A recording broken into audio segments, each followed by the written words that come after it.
今日はもやしシューマイを作りました。こ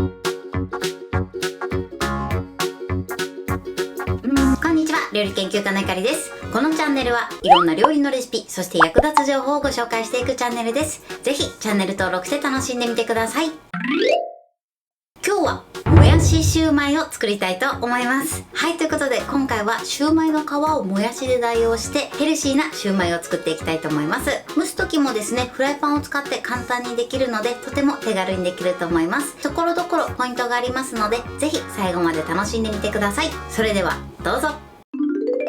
それでは今日の材料をご紹介します。材料はこちらです。もやし、豚ひき肉、玉ねぎ、水菜、マヨネーズ、お醤油、お砂糖、おろし生姜、料理酒、オイスターソース、ごま油、片栗粉。今回はこちらの材料で作っていきます。まずですね、ひき肉なんですが、豚ひき肉を使っていきます。こちらお好みで合いびき肉を使っていただいても OK です。そしてもやしですね。もやしは普通のね、お安く手に入るもやしを使っていきます。そして今回肉種のポイントはこちら、マヨネーズですね。こちらのマヨネーズを加えていただくことで、とても柔らかジューシーな仕上がりになります。ということで、早速こちらの材料で作っていきます。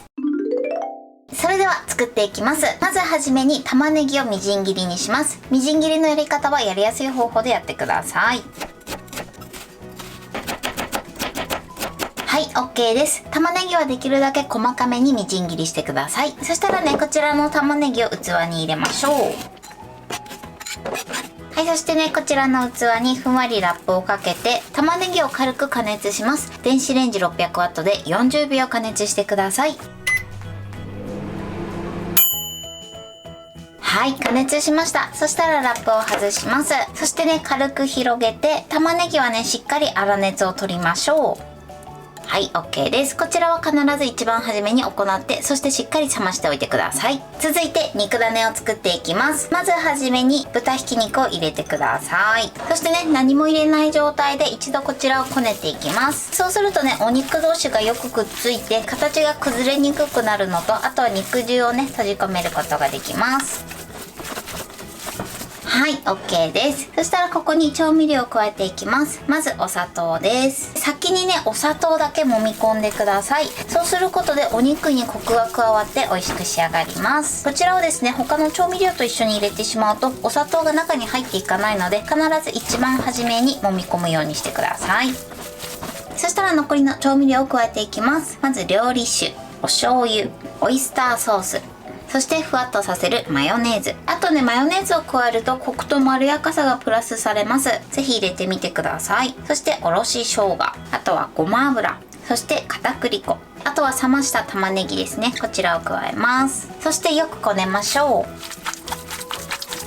はい、肉種はこれで OK です。目安としてはね、指で触って指につかないぐらいですね。もし少し緩くなってしまった時は少しお肉をプラスしていただくか、あとはね、片栗粉を少しプラスしてください。玉ねぎのね、水分量で少しね、緩くなってしまう場合があるので、もし玉ねぎがね、あまりにも水っぽい時は水分を切ってから肉種の中に入れてください。それではね、お肉を丸めていきます。丸める時は少しね、手にサラダ油を塗っていただくと肉種がくっつきにくくなります。こちらね、食べやすい大きさで OK です。手に取っていただいて丸めます。はい、こんな感じです。このように丸めてください。それでは残りも同じように丸めていきます。はい、OK です。このように肉種は10個できました。こちらは丸める大きさによって変わってくるので、目安にしていただけたらと思います。肉種の準備はこれで OK です。はい。では続いて水菜を切っていきます。水菜はですね、水で洗っていただいて根元を切り落とします。そしたらまず半分に切って揃えていただいて、だいたい 3,4 センチ幅で切ってください。はい。水菜の準備はこれで OK です。続いてもやしです。もやしはですね、粗いみじん切りにします。本当にね、粗めで大丈夫です。はい、OK です。このぐらいの粗いみじん切りにしてください。そうしましたらこのようにね、ポリ袋を用意して、そして口を開けてセットしてください。ここに刻んだね、もやしを入れます。はい、そしてこの中に片栗粉を入れます。こちらにはね、小さじ2杯の片栗粉です。そして口を持って全体に片栗粉をまぶします。はい、このようにね、片栗粉をまぶしてください。そうしましたらこちらのもやしを一度ね、バットに出してください。ではね、こちらの肉ダネにこのもやしをつけていきます。これを手に取っていただいて、もやしをね全体につけます。つけたらですね、手でギュッと握って、そして形を整えます。結構ねしっかりめに握ってください。はい、こんな感じです。このようにね、もやしをきちんとくっつけてください。ではね、残りも同じように作っていきます。それではフライパンで蒸していきます。まずですね、切った水菜をですね、フライパンに広げてください。こんな感じですね。はい、このように広げます。そしたらここにですね、シューマイを置いていきます。この水菜の上にね、置いていきましょう。ちょっと間隔を空けておいてください。はい、OK です。そしたらですね、このフライパンの縁の部分から水を注ぎ入れます。こちら分量外です。だいたいね 100ml ぐらいですね、水を注ぎ入れてください。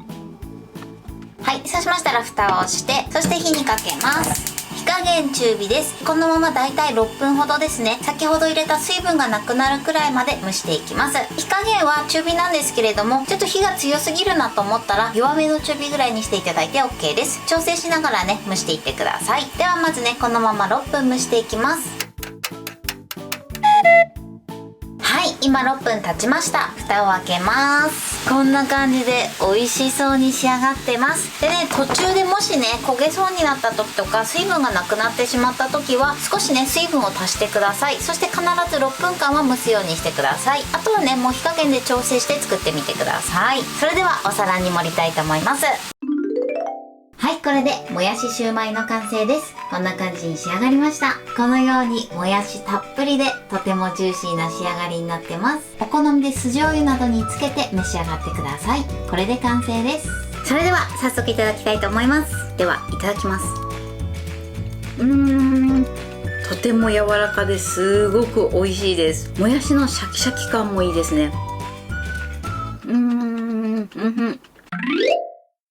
はい、ということで今日も美味しく仕上がりました。今回のもやしシューマイのポイントです。まずですね、もやしシューマイの肉ダネの中に今回はマヨネーズを加えました。このマヨネーズを加えていただくことで、冷めてもふわっとしたとても柔らかい状態をキープすることができます。さらにマヨネーズを加えるとまろやかさとコクも加わるので、ぜひ入れて作ってみてください。そしてもやしですね、もやしは粗めのみじん切りにしてください。結構ほんとザクザクっと切っていただくだけで大丈夫です。そして切ったもやしはですね、片栗粉をまぶしてください。そうすることでお肉にしっかりくっつけることができます。そして丸めた肉ダネにもやしをつける時のポイントなんですが、最初軽めにつけていただいて、その後手でギュッとしっかりめにつけるようにしてください。そうすることで綺麗な仕上がりにすることができます。そして蒸す時のポイントです。今回はね、下に水菜を敷いて、そしてその上にもやしシューマイを置いて蒸しました。そうすることでシューマイがね、直接フライパンに当たらないので焦がすことなく、さらに水菜にもお肉の肉汁が浸透するので、両方美味しく召し上がっていただけます。フライパンに水菜とシューマイを置いたら水を 100ml ほど入れてください。そしてそのまま蓋をして蒸すんですけれども、蒸してる最中にもしねお水がなくなってしまった時は追加でね少しお水を加えて蒸すようにしてください。少なくても6分はね蒸すようにしてください。今回しっかり肉ダネに味付けをしているので、このまま召し上がっていただいてもいいですし、あとは酢醤油やからしをつけても美味しく召し上がっていただけます。材料は手軽で作り方もすごく簡単です。とても美味しいのでぜひ作ってみてください。はい、ということで今日はもやしシューマイを作りました。私のチャンネルでは他にもたくさんいろんな動画を配信してます。ぜひチャンネル登録して楽しんでみてください。そして Twitter、インスタ、Facebook、TikTok こちらにもいろいろアップしていますので、ぜひいいね、フォロー、シェアしていただけたら嬉しいです。よろしくお願いします。ということで今日はこの辺で終わりたいと思います。本日も最後までご視聴いただきありがとうございました。ぜひグッドボタンもよろしくお願いします。それではまた次回の動画でお会いしましょう。バイバイ。